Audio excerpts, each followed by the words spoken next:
os futuros oficiais de apoio judicial do TJ Minas. Vamos aí então dando continuidade a essa disciplina de prazos conforme o novo Código de Processo Civil. Estamos trabalhando aí a matéria atos de ofício. Então, aula de número 15 para esse concurso de oficial de apoio judicial.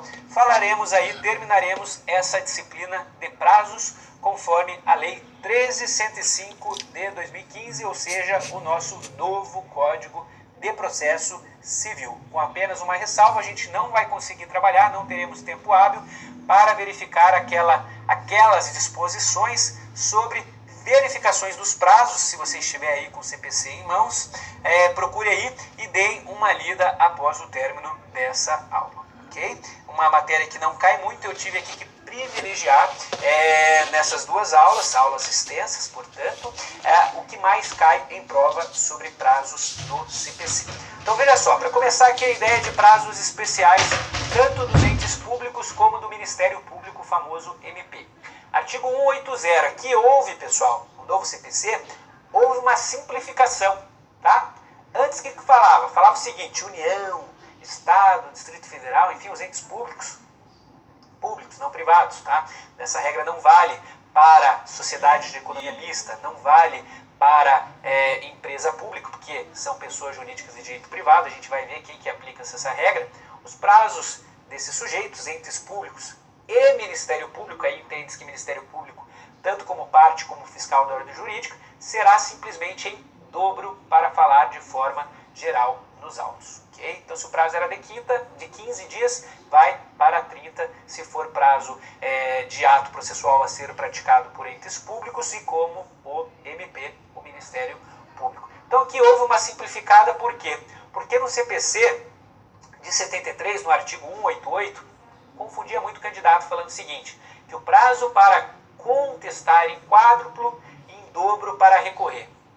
Daí as pegadinhas que mais caiu em prova era justamente misturar. Falava que era em quádruplo para recorrer, dobro para contestar, quando era o contrário. Agora houve uma simplificação, tá? Simplificação na vida dos concurseiros. Então, uma inovação no novo Código de Processo Civil para facilitar a vida dos senhores. Agora, prazo diferenciado para MP e para os entes públicos será simplesmente em dobro, da mesma forma como o prazo dos litisconsortes com diferentes procuradores, que a gente já vai ver também que é um prazo diferenciado. Então veja o que diz o artigo 180, agora não é mais o 188. 180 caput vai dizer que o Ministério Público gozará de prazo em dobro para manifestar-se nos autos, que terá início a partir de sua intimação pessoal, nos termos do artigo 183, parágrafo 1º, né? Seria aquela intimação pessoal que se dá ou por carga, ou por remessa, ou simplesmente, né, carga, remessa ou meio eletrônico, que é o meio preferencial. Isso a gente viu lá na nossa última aula, desculpa aí o branco. Fim do prazo para a manifestação do MP, sem o oferecimento do respectivo parecer do Ministério Público, o juiz requisitará os autos e dará andamento ao processo. Então veja, vou colocar o real, senão a caneta. O juiz requisitará. É diferente de requerer. Requisitar é determinar a entrega dos autos. Não é simplesmente pedir, requerer. Então, passou o prazo, o juiz vai lá e requisita os autos do processo. Não se aplica, tá? Então, aqui a exceção. Não se aplica o benefício da contagem em dobro quando a lei estabelecer de forma expressa prazo próprio para o Ministério Público. Então a gente tem lá, por exemplo, Estatuto da Criança e do Adolescente, o ECA, temos alguns prazos próprios do Ministério Público que o próprio ECA determina lá, né, no seu bojo. Aí não será o prazo em dobro. Então, se a lei determina qual que é o prazo para o Ministério Público, não para a parte geral, não é 15 dias para contestação, 15 dias para recurso de apelação, mas sim prazo específico para o Ministério Público. Se o prazo é específico para o Ministério Público de 10, não vai ser de 20, tá? Não vai se aplicar essa regra do prazo em dobro. Então, a exceção à regra. Só não vou aplicar esse prazo diferenciado se tiver lei expressa dizendo qual que é o prazo processual a ser praticado. Da mesma forma, isso vale para os entes públicos. Veja só. União, Estados, Distrito Federal, municípios e suas respectivas autarquias e fundações de direito público gozarão do prazo em dobro para todas as suas manifestações processuais, cuja contagem terá início a partir da intimação pessoal. Então agora temos dispositivos diferentes, tá? Não está só em um dispositivo como havia no CPC de 73. Um para os entes públicos e outro para o MP. Mas a ideia é a mesma, o prazo é o mesmo, a intimação pessoal é a mesma, enfim, é a mesma disciplina, somente dois dispositivos diferenciados. Veja só, esse prazo diferenciado dos entes públicos não se aplica à empresa pública, por exemplo, Caixa Econômica Federal, e também não se aplica à sociedade de economia mista, por exemplo, Banco do Brasil. Por quê? Porque eles são considerados pessoas jurídicas de direito privado. Eles têm atividade lucrativa, então só vou ter esse benefício do prazo em dobro para entes públicos, tá? União, Estados, Distrito Federal e municípios, autarquias e fundações públicas. Uma questão aí importante para a sua prova. Da mesma forma, intimação pessoal aqui, da mesma forma que se dá para o Ministério Público, far-se-á por carga, remessa ou meio eletrônico. Com aquela ressalva, né, que a gente viu lá nas aulas de intimações, preferencialmente por meio eletrônico. Se não for por meio eletrônico, vou seguir lá as disposições relativas àquela nossa aula. Diário oficial, se não, pessoalmente, se não tiver diário oficial, pessoalmente ou por correio, aviso de recebimento. Então a mesma regra, mesma disciplina, tá? De prazo diferenciado, se aplica para o MP, se aplica para os entes públicos. Da mesma forma, parágrafo 2º, mesma regra, como eu disse, não se aplica o benefício da contagem em dobro quando a lei estabelecer, não o juiz, quando a lei estabelecer de forma expressa prazo próprio para o ente público. Mesma regra aqui que temos para o MP.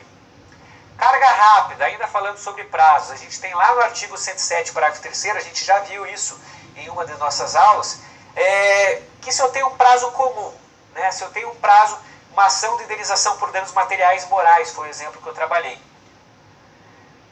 Houve só procedência quanto aos danos materiais, o juiz entendeu que não havia danos morais no caso concreto. Então veja só, o autor perdeu a parte dos danos morais, 50%, né, estamos aí, perdeu os danos morais, e o réu não ficou satisfeito com os danos materiais, ele não queria nenhum nem outro. O autor queria os dois, o réu não queria nenhum nem outro. Então você veja, ambos poderão recorrer. E aqui a gente tem a ideia agora tipificada no novo CPC dessa carga rápida. Então carga para obtenção de cópias, o prazo antes era de 1 hora. Agora será de 2 a 6 horas, é claro que estamos falando de processo físico. Então veja só, na hipótese do parágrafo 2º, que é isso que eu acabei de falar com os senhores, prazo comum às partes, é lícito ao procurador, é permitido ao procurador retirar os autos para a obtenção de cópias do processo. Pelo prazo de 2 a 6 horas, isso mudou então, antes era de 1 hora só, independentemente de ajuste e sem prejuízo da continuidade do prazo. Litisconsórcio com diferentes advogados. O que significa litisconsórcio para começar aqui, para esse início de conversa? Litisconsórcio, litis, provém de ide, consórcio, consórcio, cumulação. Então você vai lembrar assim, litisconsórcio, simplesmente pela terminologia.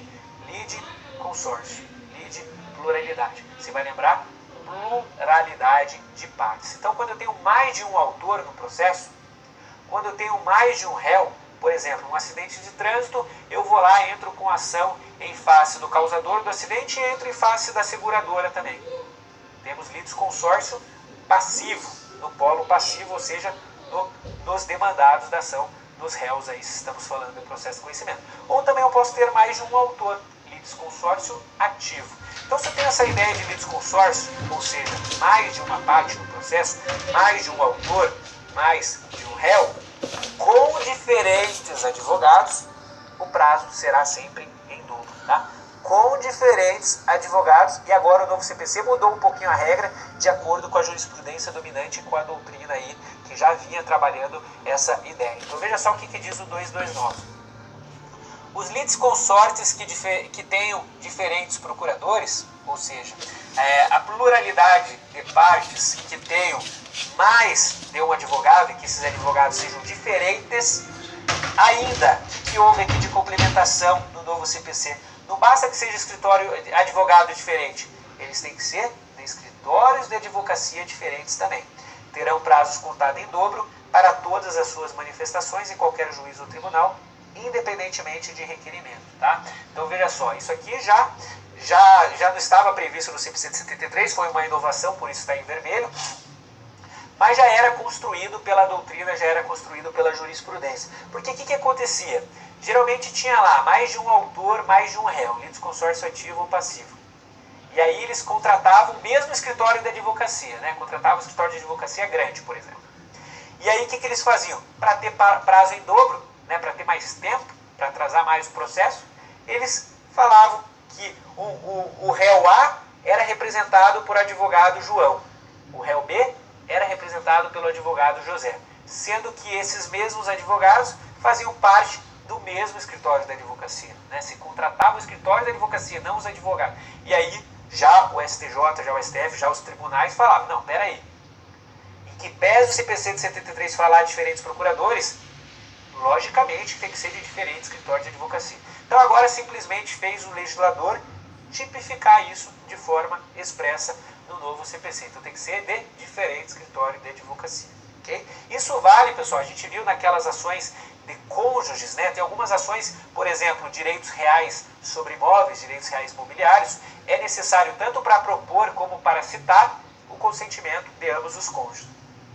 Se o cônjuge, se o marido José e a mulher Maria tinham lá contratado diferentes advogados,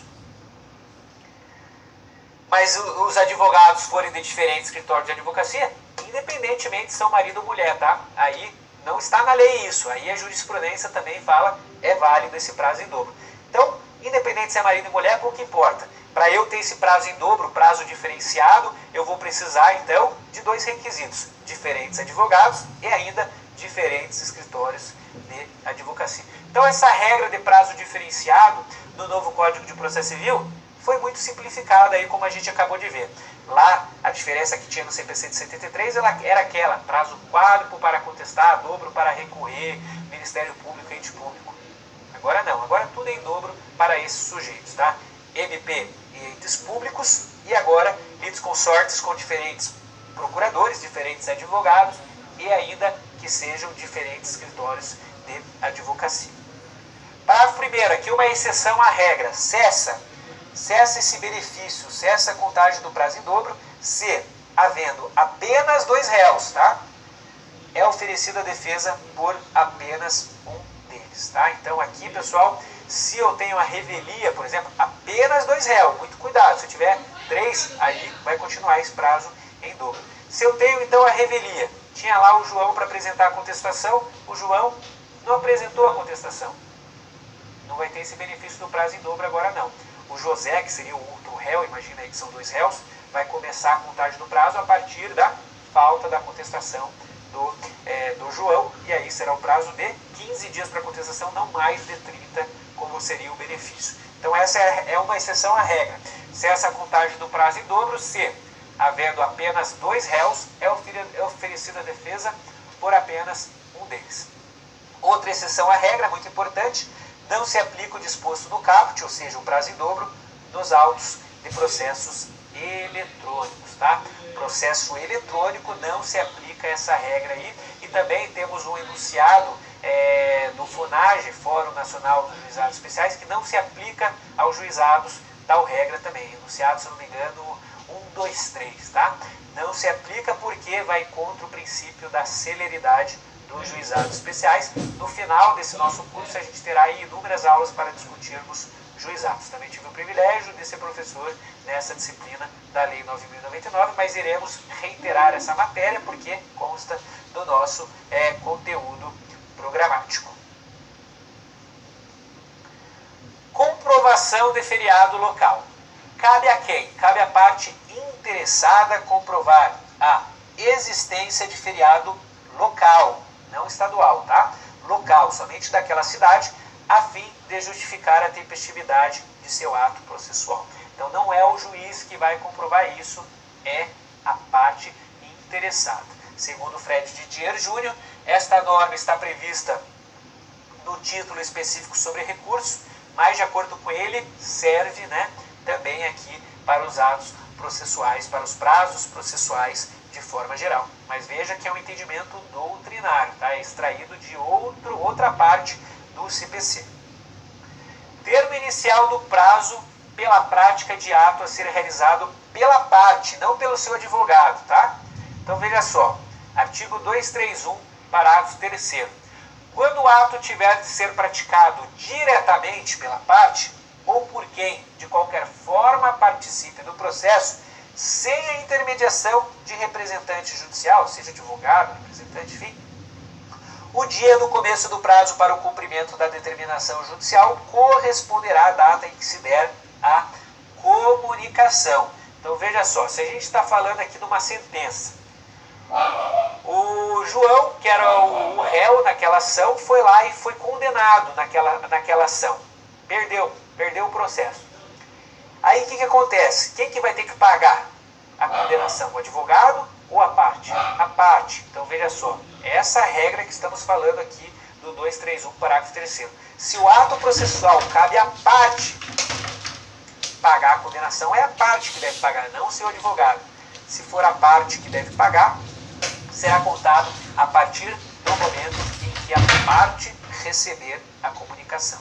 Okay? Essa é uma regra diferenciada que encontramos no 231, parágrafo 3º. E agora, então, para finalizarmos essa aula, vamos ver aqui como que se dá o início do prazo, a depender se a intimação é por edital, por correio, se é por oficial de justiça, isso vale para citação, por hora certa, enfim. Vamos ver aqui como que se dá o início de prazo, essa que será aqui a nossa parte final da aula. Artigo 231, já começa diferente aqui, dizendo: salvo disposição em sentido diverso, considera-se dia do começo do prazo. Por que salvo disposição em sentido diverso? Isso não tinha no CPC de 73, porque no CPC de 73 não existia a figura do calendário processual. Agora que cabe, né? Vocês viram na nossa última aula, viram também na aula de forma dos atos processuais, que pode ser fixado aqui, né, entre as partes e o juiz, calendário processual. Então, salvo em sentido diverso, salvo se não tiver calendário processual, o que vai acontecer? Considera-se dia do começo do prazo. Inciso 1º. Regra geral. Data de juntada aos autos do AR, se for citação ou intimação pelo correio. Então a gente vai lembrar daquela regra que aprendemos lá na aula passada, né? Se a juntada desse AR se der na data de hoje, como que eu vou começar o prazo? A partir de amanhã, desde que seja dia útil. Lembra? Toda aquela disciplina que a gente estudou na última aula. Por que isso? Porque exclui-se o dia do começo e inclui-se o dia do vencimento. Então considera-se dia do começo do prazo, data da juntada, só que aí para fins de prazo processual a gente vai excluir o dia do começo e incluir o dia do vencimento. Inciso 2º, também da mesma forma, o que não está nos autos não está no mundo jurídico. Então o que eu preciso? Juntada aos autos do mandado cumprido quando a citação ou intimação for por oficial de justiça. Né? Então é muito comum clientes irem procurar advogados nos escritórios falando o seguinte: doutor, recebi aí a citação por mandado oficial de justiça, foi lá na minha casa hoje. Não, hoje não, né? Eles sempre vão depois, né? Recebi na semana passada, eu acho que já deu os 15 dias. Mas espera aí, não é da citação do dia em que o oficial de justiça foi lá. Por quê? Porque a regra geral é: o que não está nos autos não existe para o direito, né? Essa é a famosa frase que temos aí no mundo jurídico. Então o que acontece? Se for por oficial de justiça, o mandado efetivamente cumprido vai ter que ser juntado nos autos, seja processo físico, seja processo eletrônico. Da mesma forma, o correio, o aviso de recebimento, se o correio foi lá hoje, não, foi lá hoje não, né, professor? Vamos facilitar. Foi lá semana passada, se não tiver sido juntado no processo esse aviso de recebimento, não começou o prazo. Então sempre dá juntada, essa é a regra geral.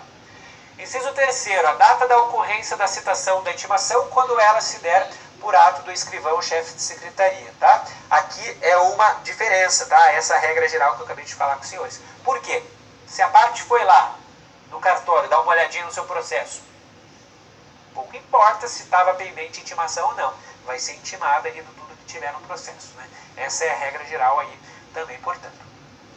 O dia útil, aqui uma inovação, porque antes a gente não falava de dia útil, agora a gente trabalha com prazos processuais em dias úteis. O dia útil seguinte ao fim da dilação assinada pelo juiz, quando a citação ou a intimação for por edital. Vocês lembram lá na aula de citação que podemos ter a citação por edital, local incerto, réu, ou desconheço, réu, enfim? Eu tenho que o prazo fixado pelo juiz pode ser de 20 a 60 dias. Quando que vai começar o início do prazo do ato processual? Da citação ou da intimação, enfim? A partir do dia útil seguinte ao término do prazo fixado pelo juiz. Se o juiz deu o prazo do edital de 45 dias, terminou lá na sexta esse 45 dias, começará o prazo a partir da segunda, sempre do dia útil, aí portanto. Inciso 5º, dia útil seguinte à consulta ao teor da citação ou da intimação ao término do prazo, para que a consulta se dê quando a intimação ou a intimação for eletrônica. Então é sempre da consulta, tá? Se eu, advogado, não cliquei na informação, naquele despacho, naquele procedimento judicial, enfim, não fui intimado ainda, tá? Eu tenho que clicar. Essa é a regra do processo eletrônico. Agora, a gente tem lá na lei do processo eletrônico, isso não está aqui no nosso novo CPC, de que eu tenho até 10 dias para clicar. Então, geralmente, né, o que faz os advogados para ganhar mais tempo? Não clica, espera dar os 10 dias, se tiver muito cheio de trabalho, espera dar os 10 dias, não deu os 10 dias, aí considera-se intimado primeiro dia útil subsequente. Mas isso é regra lá da lei do processo eletrônico, não está aqui no nosso novo CPC. Data da juntada do comunicado de que trata o artigo 232, ou não havendo esse, a data da juntada da carta dos autos de origem devidamente cumprida, quando a citação ou intimação se realizar em cumprimento de carta. Então a parte vermelha é a inovação, tá? O que acontece? Carta precatória, carta rogatória, carta de ordem, carta arbitral, a regra geral o que é? Quando se juntava a carta efetivamente cumprida nos autos. Agora, o que diz esse artigo 232? Que os juízos deprecantes e deprecados devem informar eletronicamente, então logo aí for cumprida a respectiva carta, tá? Então, se não houver essa comunicação de que trata o artigo 232, depois deu uma lidinha lá, que é justamente essa comunicação eletrônica aí, vai ser considerado, então, a partir da juntada da carta efetivamente cumprida. Inciso 7º, a data da publicação, quando a intimação se der por diário da Justiça impresso ou eletrônico, então da publicação também, né? Aí eu sempre vou excluir o dia do começo e incluo o dia do vencimento. Isso serve para qualquer um, tá, pessoal? Sempre excluo o dia do começo e incluo o do vencimento. É essa que se dá a contagem de prazo.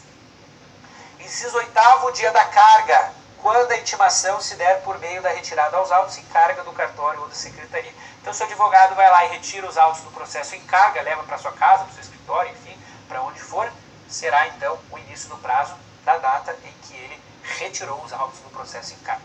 Parágrafo 1º, quando houver mais de um réu, o dia do começo do prazo para contestar, tá? Para contestar, corresponderá à última das datas a que se refere o inciso 1 a 6º do caput, tá? Então, até aqui, tá? 1 a 6º do caput, menos processo eletrônico, não vale daí essa regra aí da contagem do prazo. Somente ali, inciso 1 a 6º. Finalizando, o parágrafo 2º, havendo mais de um intimado, o prazo para cada um é contado individualmente, uma regra bastante lógica, né? Parágrafo 3º, quando o ato tiver de ser praticado diretamente pela parte, essa foi aquela regra que a gente falou, né? No tópico 5. Ou por quem de qualquer forma participe do processo, sem intermediação de representante judicial, o dia do começo do prazo para o cumprimento da determinação judicial corresponderá à data em que se der a comunicação. Então, se for um ato praticado especificamente pela parte, não pelo seu advogado, por exemplo, pagar o que foi estipulado na condenação, na sentença condenatória, será da data da comunicação. Aqui, portanto, outra inovação que temos com o Código de Processo Civil de 2015. E, por fim, aplica-se o disposto no inciso 2º do caput a citação com hora certa, ou seja, preciso juntar, tá? Preciso juntar o mandado. Sempre que for citação com hora certa. Então, aquela citação com hora certa, o oficial de justiça foi lá 2 vezes, não localizou, tem suspeita de ocultação, vai do dia útil subsequente, naquela data informada aos vizinhos, aos familiares, não contará daquela data, tá? Mas sim, regra geral, da juntada aos autos da citação com hora certa, daquele mandado que citou com hora certa, ok? Então é isso daí, amigos, terminamos aí a disciplina sobre prazos. Os senhores estão devidamente habilitados, devidamente experts nessa matéria, prazos processuais civis. Um grande abraço e até a próxima aula.